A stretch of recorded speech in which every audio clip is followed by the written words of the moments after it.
Je suis très ému et très honoré d'être là lors de ce moment historique et je remercie tout le monde, Madame Catherine Vieux-Charrier, Pierre-François Weil et tous ceux qui ont contribué à cette journée. Au moment d'évoquer le rôle qui fut celui des Justes de France dans le sauvetage des Juifs, une image surgit, celle de Jacques Chirac et de Simone Veil, tenant chacun par la main un enfant. C'était le 18 janvier 2007, lors de la cérémonie au Panthéon. Ces enfants, c'était une petite fille, Lara Pérez, descendante de survivantes, et un petit garçon, David Elbron, descendant du pasteur Robert Cook, aumônier du maquis de Vabre, que Pierre-François a évoqué le maquis de Vabre tout à l'heure, juste parmi les nations.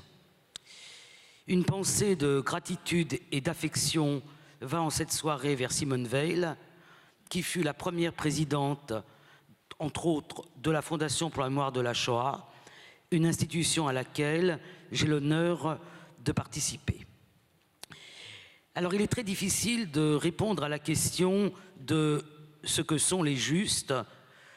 On a rappelé tout à l'heure que la dignité a été créée en 1953 avec Yad Vashem, mais que cette dignité, en quelque sorte, sommeillait pendant près d'une dizaine d'années et que la première commission qui a attribué le titre s'est faite dans l'ombre portée du procès d'Adolf Eichmann, qui est aujourd'hui un sujet d'actualité, puisque viennent d'être publiées les dernières lettres, la demande de grâce d'Adolf Eichmann et les lettres de demande de grâce de sa femme et de ses enfants. Les critères qui permettent d'attribuer cette dignité sont des critères extrêmement stricts. Je ne vais bien évidemment pas en parler. Leur caractère contraignant laisse de côté un nombre inconnu de personnes qui, par un seul geste, une concierge, et les concierges ont été honorés ici, à propos des attentats du 13 novembre, une concierge qui ouvre la porte au moment d'une rafle ou qui permet à une famille de se cacher dans un logement vide. Toutes ces personnes qui ont aidé, bien au-delà des quelques 350 justes de Paris, ne peuvent pas prétendre au titre, ni prétendent pas, mais ce sont leurs actes aussi qui permettent d'expliquer le fait que 3 juifs sur 4 ou 4 juifs sur 5, ça dépend des comptages, ont été sauvés. Certes, le sauvetage est une affaire de morale, et une affaire de morale individuelle. Mais, et tous les travaux de mes collègues, je pense notamment au livre de Patrick Cabanel, montrent que le sauvetage est aussi une affaire d'organisation, que très souvent, les justes n'étaient pas des personnes seules, mais des personnes qui appartenaient à un mouvement de résistance, qui appartenaient à une institution religieuse, et que c'est cela aussi qui a permis le sauvetage. Ces justes appartenaient à toutes les catégories sociales, beaucoup dans le monde agricole, Pierre-François l'a rappelé, mais c'était aussi des commerçants, des artisans, des enseignants, des postiers, des membres des ordres religieux, des catholiques, des protestants. Il n'y a qu'une seule catégorie qui est absente, celle des hauts fonctionnaires. Cela m'amène à une première remarque. Dans l'histoire des Juifs et celle de leur persécution, les Juifs ont cherché le recours dans l'État. C'est sa protection, elle est indispensable à leur vie, voire à leur survie. La période du nazisme et de l'occupation en France et de l'État français est une période à cet égard singulière. Les recours ne viennent plus de l'État, bien au contraire. L'État français, de concert avec l'occupant allemand, légifère, recense, interne, arrête, aide l'occupant allemand dans son entreprise de déportation et d'assassinat des Juifs de France. Les secours alors viennent de la société. Or, une société n'est pas composée d'individus isolés, laissés à leur libre arbitre, en capacité de distinguer seuls ce qui est le bien et le mal, en capacité de sacrifier leur propre intérêt pour celui qui est dans le malheur. Une société est organisée, comme on dit. On parle parfois de société civile organisée. J'ai hésité à utiliser ce mot car la société civile exclut le clergé ou les clergés qui ont pourtant été secourables aux Juifs. Et c'est cette société civile qui a apporté des recours. Les églises, les associations juives, les organisations juives, agissant de concert avec des organisations qui ne l'étaient pas. Aujourd'hui, quand on réfléchit à cette période de l'histoire, on voit aussi autre chose. C'est que, face à l'antisémitisme, les Juifs de France ont été tentés, et ça a été un mouvement extrêmement puissant dans les quelques mois qui ont précédé la déclaration de guerre de 1939, parce qu'on a appelé le retour au ghetto. Le retour au ghetto, c'était la tentation de se séparer de la société qui était une société menaçante. L'idée que les Juifs peuvent organiser leur propre défense en s'isolant de la société française, l'histoire des Juifs de France montre que cette idée n'est pas tout à fait exacte. Le concept de retour au ghetto, qui avait été porté par un journal fait par des Français de souche, par des Français immigrés, Affirmation, s'est vu en quelque sorte controuvé par ce qui s'est passé en France pendant la Seconde Guerre mondiale. Ce que nous apprend aussi l'histoire des Juifs, c'est donc l'importance de cette société civile organisée, c'est l'importance de ce lien avec la société environnante, c'est l'importance de ne pas attendre tout de l'État et de conserver les liens de ceux avec qui nous vivons et avec qui nous souhaitons continuer à vivre.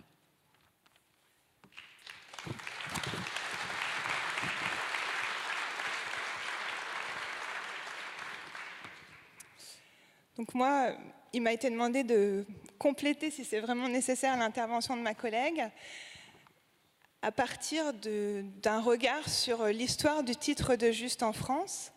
Donc c'est particulièrement touchant pour moi de le faire aujourd'hui à la demande du Comité français pour Yad Vashem, puisque dans ma thèse, j'ai en fait fait l'histoire de ce comité et de la manière dont il a réussi à diffuser et à donner un sens à cette expression venue de Yad Vashem en France et a permis qu'un certain nombre de Français qui n'en avaient pas connaissance se l'approprient, y compris des Français non juifs. Donc ça a été rappelé, il y a aujourd'hui environ 3900 justes en France qui sont reconnus, qui sont des justes parmi les nations, mais qu'on appelle depuis quelque temps les justes de France. Et ce que je vais essayer dans l'espace de quelques minutes, c'est d'expliquer que ce nombre-là a une histoire. Et il a une histoire qui n'est pas seulement l'histoire de la guerre, il a une histoire de l'évolution de la société telle qu'elle est advenue depuis 1945 jusqu'à aujourd'hui. Ce n'est pas un chiffre naturel. Comme Annette l'a évoqué, il ne représente pas forcément une réalité historique. On ne peut pas dire qu'il n'y a eu que ces sauveteurs-là, on ne peut pas dire qu'il y en a eu plus, qu'il y en a eu moins. Il a une valeur qui est une valeur mémorielle. Et c'est particulièrement significatif de revenir sur cette histoire ici, puisque c'est dans ces salons, en 1989, que les précurseurs de l'action du Comité français pour Yad Vashem, qui se trouvaient en plus être pour la plupart des anciens ZEI, ce qui explique leur investissement dans cette reconnaissance. C'est donc dans celui-là, en 1989, qu'a eu lieu la première grande cérémonie qui était organisée conjointement par l'État d'Israël et par la République française pour honorer ces justes. Et c'est grâce à ce premier moment que le titre s'est diffusé en France. Donc, comme ça a été rappelé à plusieurs reprises, le titre a été créé dans la loi qui crée Yad Vashem en 1953, mais il a été effectivement mis en œuvre qu'à la suite du procès Eichmann. Or, il faut savoir que les Français sont très peu nombreux dans les premières années de la reconnaissance des justes en Israël. Très peu de dossiers concernent des Français. Pour de nombreuses raisons, je ne peux pas développer toutes les raisons ici, mais il y en a deux principales. La première, c'est celle des critères. Annette les a évoqués très brièvement tout à l'heure. Donc il y a des critères pour devenir juste. Et à l'origine, le premier critère, c'est de risquer sa vie et de le faire de façon désintéressée. Or, le pays auquel on pense le plus spontanément quand on parle de perdre sa vie pour sauver un juif, ce n'est pas la France, c'est la Pologne. C'est comme ça, c'est une réalité historique. En Pologne, on était exécuté à la seconde si on s'apercevait qu'on avait caché un juif chez soi. Et donc, ça c'est la première raison. La réalité de la société française est plus complexe que le fait de risquer sa vie tel qu'on l'entendait à l'époque, dans l'instant, un risque vital. Et la deuxième raison, c'est que, tout simplement, pour témoigner dans le cadre du titre de juste, il faut savoir que le titre existe. Il faut connaître Yad Vashem, il faut avoir un rapport direct avec l'institution. Or, ça, c'était plus évident pour des Juifs qui étaient partis vivre en Israël après la guerre, dont une grande majorité de Polonais, et beaucoup moins en proportion de Juifs français. Donc, ce qui fait, tout ça pour dire que quand on commence l'histoire du titre de juste en France, elle commence en fait dans les années 80, et pas vraiment dans les années 60. Pour donner un seul chiffre, en 1985, il n'y a que 310 justes français reconnus, donc moins que le nombre de justes parisiens aujourd'hui. Et donc de 63 à 85, il n'y a que 310 justes qui sont reconnus. Or, à partir de 85, donc la plupart des justes français reconnus l'ont été après 85. Qu'est-ce qui s'est passé à partir de 1985 ? En fait, il y a eu la mobilisation d'anciens EI, d'anciens éclaireurs israélites, qui avaient œuvré justement au sauvetage des enfants juifs pendant la guerre et qui avaient bénéficié du soutien dans leur opération de sauvetage et dans leur désir de sauver leurs coreligionnaires de personnes non juives. Ces gens-là sont principalement ceux qui ont créé la maison de Lautrec, puisque j'imagine, ça m'intéresserait d'ailleurs de savoir s'il y a beaucoup d'anciens EI dans la salle. S'il y en a, je pense que tout le monde connaît Lautrec et tout le monde connaît Moissac. Et c'est des gens de Lautrec et Moissac qui sont principalement Jacques Pulver, Édouard Simon et Denis Sikierski, qui, parce qu'ils ont décidé de témoigner à titre personnel dans des dossiers, s'aperçoivent qu'il y a peu de justes français qui ont été reconnus à ce moment-là. Et ça les choque profondément. Je me souviens de lettres où Jacques Pulver disait « Quand on pense qu'il y a plus de Hollandais qui sont reconnus que des Français, c'est une honte ». C'est toujours le cas aujourd'hui, je le précise. Mais quand même, grâce à lui, l'écart s'est quand même réduit. Et ce que font ces anciens EI, ils décident de faire en sorte que le titre soit plus connu en France. Donc ils se mobilisent de deux façons. Ils appellent les gens qui, comme eux, ont survécu à la guerre en France à témoigner. Donc peut-être certains ont vu des appels comme ça dans les années 80. Ils lancent des appels dans les synagogues, dans les événements communautaires. Ils vont au Chambon-sur-Lignon à l'occasion d'une réunion d'anciens du Chambon et ils préparent des questionnaires qu'ils remettent à tous les gens présents pour faire en sorte qu'il y ait beaucoup de chambonnais qui soient nommés. Donc c'est dans ces années-là que la majeure partie des justes chambonnais reconnus, c'est grâce à leur action. Ils rédigent notamment pour la première fois en français les consignes de témoignage, puisqu'il y avait aussi une question de langue quand même dans la procédure auprès d'Yad Vashem. Donc ils motivent les gens à témoigner. Et deuxièmement, et ça nous amène directement à la cérémonie d'aujourd'hui, ils décident de changer les cérémonies. Jusqu'à présent, les justes nommés, la plupart du temps, pour recevoir leur médaille et leur diplôme, ils allaient, et certains continuent à le faire, ou leurs ayants droit, principalement aujourd'hui, à Yad Vashem, dans l'allée des justes, qui est devenue le jardin des justes, et que vous avez vu en photo dans le premier clip qui vous a été présenté. Ça donnait lieu à une plantation d'arbres officielle. Certains ne faisaient pas le déplacement et parfois quelques cérémonies avaient lieu à l'ambassade.